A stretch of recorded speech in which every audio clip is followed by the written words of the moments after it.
comedy shows of his and stuff like that. Close friend of the program, JMV of ours. Yeah, man, it's losing Donnie Baker this week.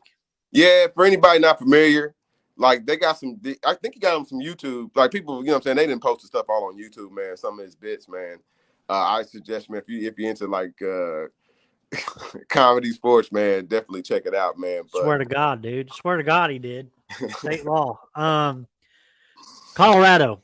John, my mentions on Twitter have blown up. That's good. From Colorado people on my side to Oklahoma State and Texas Tech, and those people pissed off because me talking about this is the smartest move in my video I posted last night. The smartest move for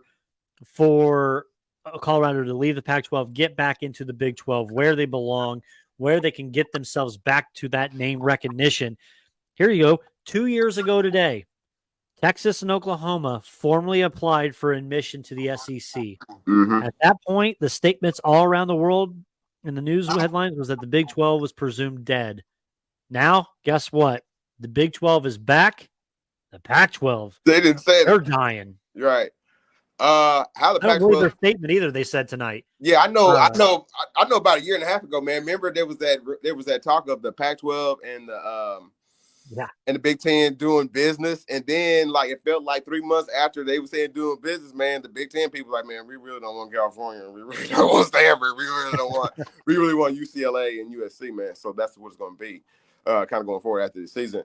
Colorado, from a recruiting standpoint, that just makes sense for them.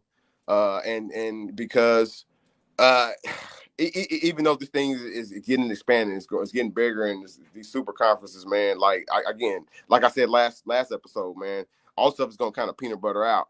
I would imagine the reason why Colorado left, man, the Pac-12 hasn't announced a TV deal, and like you can't. The Pac-12 commissioner is a bonehead. I'm not gonna mention his name right now, man, because at some point he might come on the show and we might interview him. And I'll ask him about like the Pac-12 commissioner is a bonehead because he says, "Well, we can wait it out and see what kind of deal we can get."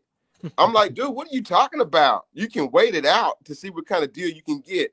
Yeah, everything. Clemson is kind of locked into a contract with the ACC. You know what I'm saying? They got a deal. That money is good for them, right? In Notre Dame and the Catholics, they got their money. They got their hands in everybody's bag. That money's good for him. What did you do for your conference when you knew?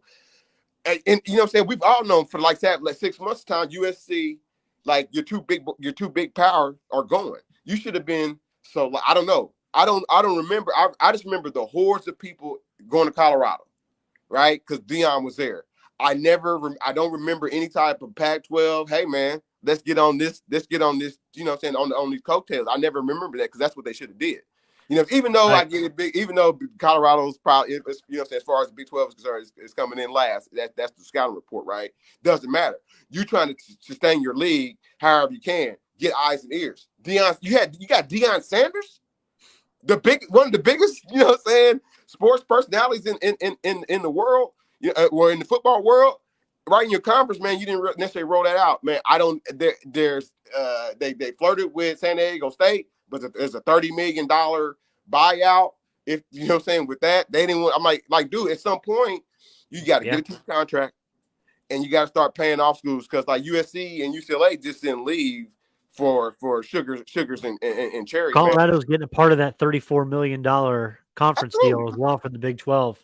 Absolutely, and though it's still going to be a loss of revenue for the Big 12.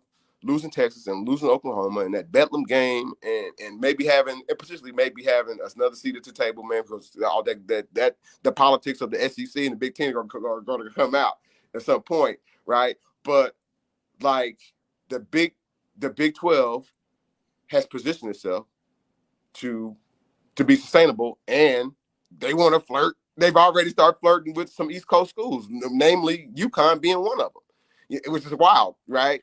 But they can make that work because guess what? Yes, Virginia's over.